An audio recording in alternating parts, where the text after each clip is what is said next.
Hello friends, ಹೊಸ ವಿಡಿಯೋಗೆ ಸುಸ್ವಾಗತ ಅಂತ ಹೇಳ್ತಾ ಇವತ್ತಿನ ಲೇಟೆಸ್ಟ್ ಆಗಿ ಒಂದು ಅಪ್ಡೇಟ್ ಬಿಟ್ಟಿದ್ದಾರೆ ಬಿಗ್ ಬಾಸ್ ಅವರು. ಇವತ್ತರಲ್ಲಿ ಬಿಗ್ ಬಾಸ್ ಮನೆಯಲ್ಲಿ ಜೋಡಿ ಟಾಸ್ಕ್ ನಡೀತಿದೆಯಲ್ಲ, ಆ ಟಾಸ್ಕಲ್ಲಿ ಯಾರ್ಯಾರು ಗೆದ್ರು ಯಾರ್ಯಾರು ಸೋತ್ರು ಅಂತಂದು ತಿಳಿಸ್ತಾ ಹೋಗ್ತೀನಿ. ಮತ್ತೆ ಬನ್ನಿ ಇದು ವಿಡಿಯೋ ಸ್ಟಾರ್ಟ್ ಮಾಡೋ. ಯಾರು ಹೊಸಬ್ರು ನನ್ನ ಚಾನಲ್ ನೋಡ್ತಾ ಇದ್ದಾರೆ ಸಬ್ಸ್ಕ್ರೈಬ್ ಮಾಡಿ ಮತ್ತು ಹಾಗೆ ಬೆನ್ನಲ್ಲಕ್ಕೆ ನಾನು ಮಾಡಿ ನಿಮ್ಮ ಫ್ರೆಂಡ್ಸ್ಗಳಿಗೆ ಶೇರ್ ಮಾಡಿ ಫ್ರೆಂಡ್ಸ್ ಅಂತ ಹೇಳಿ ಬನ್ನಿ ಸ್ಟಾರ್ಟ್ ಮಾಡುವ. ಬಿಗ್ ಬಾಸ್ ಮನೆಯಲ್ಲಿ ಟಾಸ್ಕ್ ನಡೀತಿಲ್ಲ ಫ್ರೆಂಡ್ಸ್, ಅದೆಲ್ಲ ಈ ಟಾಸ್ಕಲ್ಲಿ ಯಾರ್ಯಾರು ಮುಂದೆ ಹೋಗ್ತಾರೆ ಅಂತಂದು ಹೇಳ್ಬೋದು. ಇದರಲ್ಲಿ ಜೋಡಿ ಆಗಿರೋ ಯಾರು ಅಂತಂದು ತಿಳಿಸ್ತಾ ಹೋಗ್ತೀನಿ.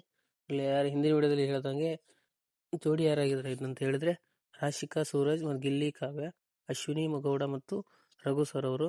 ಮತ್ತು ಅದು ನೆಕ್ಸ್ಟ್ ಅಭಿ ಬಿಟ್ರೆ ಸ್ಪಂದನ ಮತ್ತು ಮಾಳು ಮತ್ತು ರಕ್ಷಿತ್ ಅವರು ಜೋಡಿಯಾಗಿದ್ದಾರೆ. ಇದರಲ್ಲಿ ಏನು ಮ್ಯಾಟ್ರಿಕ್ ಅಂದರೆ ಇದರಲ್ಲಿ ಒಂದು ಹುಲ್ಲಿನೊಂದು ಗ್ರೌಂಡ್, ಈ ಟಾಸ್ಕ್ ವಿಚಾರಕ್ಕೆ ಬಂದರೆ ಒಂದು ಜೋಡಿಗಳ ಕಾಲುಗಳಿಗೆ ಹಗ್ಗ ಕಟ್ಟಿರ್ತಾರೆ. ಅವರು ಕೊಂಡ್ಕೊಂತ ಹೋಗಿ ಅಲ್ಲಿರೋ ಒಂದು ಗ್ರೌಂಡಲ್ಲಿ ಒಂದು ಹುಲ್ಲು ಹಾಕಿ ಒಂದು ಗ್ರೌಂಡ್ ಟೈಪಲ್ಲಿ ಮಾಡಿರ್ತಾರೆ. ಗ್ರೌಂಡಲ್ಲಿ ಒಂದು ಮಧ್ಯೆ ಒಂದು ಬಾಕ್ಸಲ್ಲಿ ಬಾಲ್ಗಳು ಇಟ್ಟಿರ್ತಾರೆ. ಆ ಬಾಲ್ಗಳು ಯಾರು ಜಾಸ್ತಿ ತೊಗೊಂಬಂದು ತಮ್ಮ ಮೊದಲನೇ ಸ್ಥಾನದಲ್ಲಿ ಇರ್ತಾರೋ ಅವರು ಈ ತಂಡದಲ್ಲಿ ಗೆದ್ದಂಗೆ ಅಂತ ಹೇಳ್ಬೋದು. ಇದರಲ್ಲಿ ಮೊದಲನೇ ಟಾಸ್ಕಲ್ಲಿ ಯಾರ್ಯಾರು ಮುಂದೆ ಹೋಗ್ತಾರೆ, ಯಾರ್ಯಾರು ಮಾಡ್ತಾರೆ ಅಂತ ಹೇಳ್ಬೋತಾ ಹೋಗ್ತೀನಿ.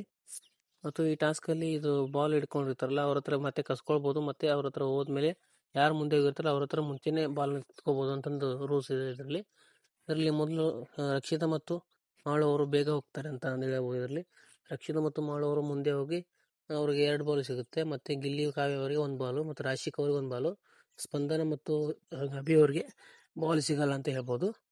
ಟಾಸ್ಕ್ ವಿಚಾರಕ್ಕೆ ಬಂದರೆ ಈ ಮೊದಲನೇ ಟಾಸ್ಕಲ್ಲಿ ಮಾಳು ಮತ್ತು ರಕ್ಷಿತ್ ಅವ್ರು ಗೆಲ್ತಾರೆ. ಬಿಗ್ ಬಾಸ್ ಅವರು ಏನು ಟ್ವಿಸ್ಟ್ ಇಟ್ಟಿದ್ದಾರೆ ಅಂತಂದ್ರೆ ಏನು ಟ್ವಿಸ್ಟ್ ಇಟ್ಟಿದ್ದಾರೆ ಅಂತಂದು ಹೇಳಿದರೆ, ಮಾಳು ಮತ್ತು ರಕ್ಷಿತ್ ಅವ್ರು ಗೆದ್ದಿದ್ದಾರಲ್ಲ, ಅವ್ರು ಗೆದ್ದಂಥ ಜೋಡಿ ಯಾವ್ದಾರ ಒಂದು ಟೀಮ್ನ ಹೊರಗಡೆ ಇಡ್ಬೋದು ಅಂತಂದು ಆಪ್ಷನ್ ಕೊಡ್ತಾರೆ ಬಿಗ್ ಬಾಸ್ ಅವರು. ಅದೇ ರೀತಿ ರಕ್ಷಿತಾ ಮತ್ತು ಮಾಳು ಅವರು ಯೋಚನೆ ಮಾಡಿ ಚೈತ್ರ ಮತ್ತು ರಜತ್ ಅವ್ರನ್ನ ಹೊರಗಡೆ ಇಡಬೇಕಂತಂದು ಅವರಿಬ್ಬರನ್ನ ಹೊರಗಡೆ ಇಡ್ತಾರೆ ಅಂತ ಹೇಳ್ಬೋದು. ಈ ಮೊದಲನೇ ಟಾಸ್ಕಲ್ಲಿ ಗಿಲ್ಲಿ ಅವರು ಮತ್ತು ಕಾವ್ಯ ಅವರು 1 ಬಾಲ್ ತೊಗೊಂಡಿದ್ರಲ್ಲ, ಹಾಗಾಗಿ ಇದರಲ್ಲಿ ಯಾರು ಬಾಲ್ ತೊಗೊಂಡಿರ್ತಾರೆ ಅವರೇ ಗೆದ್ದಂಗೆ ಅಂತಂದು ಬಿಗ್ ಬಾಸ್ ಅವರು ಅನೌನ್ಸ್ ಮಾಡಿರ್ತಾರೆ. ಅದೇ ರೀತಿ 2ನೇ ಟಾಸ್ಕ್ ನಡೆಯೋಕೆ ಮುಂಚೆನೇ ಬಂದಾಗುತ್ತೆ, ಯಾಕಂದರೆ ಸ್ಪಂದನ ಅವ್ರ ಕಾಲಿಗೆ ಏಟಾಗುತ್ತೆ ಅಂತ ಹೇಳ್ಬೋದು. ಅವರು ಕಾಲಿಂದ ಸ್ವಲ್ಪ ನೋವಿಂದಾಗಿ ಈ 2ನೇ ಟಾಸ್ಕನ್ನು ರದ್ದು ಮಾಡಿದ್ದಾರೆ ಅಂತಂದು ತಿಳಿಸ್ತಾ ಹೋಗ್ಬೋದು. ಮತ್ತು ಇದೇ ರೀತಿ ಕಂಟೆಂಟ್ಗಾಗಿ ಈ ಚಾನಲ್ನ ಸಬ್ಸ್ಕ್ರೈಬ್ ಮಾಡಿ. ಮತ್ತು ಇದೇ ರೀತಿ ಕಂಟೆಂಟ್ ಬೇಕಾದರೆ ತಪ್ಪದೇ ಸಬ್ಸ್ಕ್ರೈಬ್ ಮಾಡಿ ಮತ್ತು ನಿಮ್ಮ ಫ್ರೆಂಡ್ಸ್ಗಳಿಗೆ ಶೇರ್ ಮಾಡಿ ಅಂತ ಹೇಳ್ತಾ ಬನ್ನಿ ಮತ್ತೆ ಸಿಗೋ ಗೈಸ್.